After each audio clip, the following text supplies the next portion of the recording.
Hello, আজকে সকালে যা গরম পড়েছিল সেই গরমে মুডটা আর আমার ঠিক ছিল না। তো 11টা বাজলে আমার মায়ের চায়ের নেশা হয়। তো তখনই আমাকে বললো চা বানা, তো আমি চা বানাচ্ছিলাম আর এদিকে আমার নাইকা থেকে একটা পার্সেল চলে এলো। বার্থডেতে যে কটা পয়সা পেয়েছিলাম সব নষ্ট করে ফেললাম কয়েকটা স্কিন কেয়ার প্রোডাক্ট কিনে।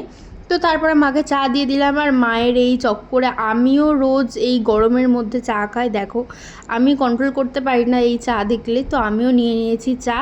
তারপরে কয়েকটা প্রোডাক্ট এসেছিলো সেগুলোকে আনবক্সিং করলাম। তো প্রোডাক্ট নতুন আসলে আমার সেগুলো সেদিনকেই তখনই ইউজ করতে হবে। তো তারপর স্নান টান করে দুপুরের আজকে লাঞ্চে ছিল ডিমালা ইলিশ, যেটা আমার ভীষণ পছন্দের। বর্ষা এলো না অথচ ডিমালা ইলিশ খেয়ে নিলাম। যাই হোক, এবার ভাই আর মায়ের মধ্যে অলরেডি ঝগড়া শুরু হয়ে গেছে। ভাই এই ভর দুপুরে পড়তে বসবে না আর মা বলছে না পড়তে বসতেই হবে। আর কারা কারা আমার এই চকলেটগুলো খেয়েছে আমায় জানিও, বাট এই চকলেটগুলোর মধ্যে এই চকলেটটা স্কোয়ার যে চকলেটটা এটা স্পেসিফিক খুব ভালো খেতে। আর আমি এখন দেবো হচ্ছে ভাত ঘুম। দেখা হচ্ছে নেক্সট ব্লগে, ততক্ষণের জন্য টাটা।